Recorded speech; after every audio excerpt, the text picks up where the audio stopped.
அனைவருக்கும் கணித வணக்கம். இப்போ பார்க்க போகிறது 7ஆம் வகுப்புக்குரிய கணக்கு முதல் பருவம் அளவைகள் அந்த யூனிட்ல பயிற்சி 2ல் கொள்குறி வகை வினாக்கள்ல 6வது கணக்கை இப்போ பார்க்க போகிறோம்.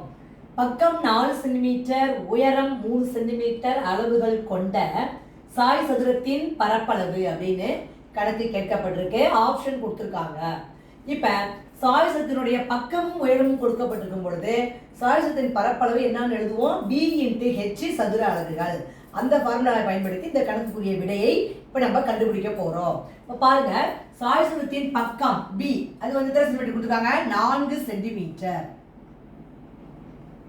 அடுத்து உயரம் 3 சென்டிமீட்டர் H.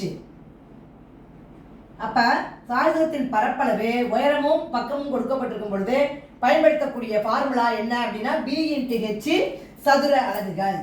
B × H சதுர அலகுகள். B என்பது 4, H என்பது 3, இரண்டையும் பெருக்கினால் வரக்கூடியது விடை. சதுரத்தினுடைய சாய் சதுரத்தினுடைய பரப்பளவு. இப்போ 4 3 பெருக்கினால் 12 சதுர சென்டிமீட்டர். இந்த கணக்குக்குரிய விடை சாய் சதுரத்தின் பரப்பளவு 12 சதுர சென்டிமீட்டர். புரிஞ்சுங்களா?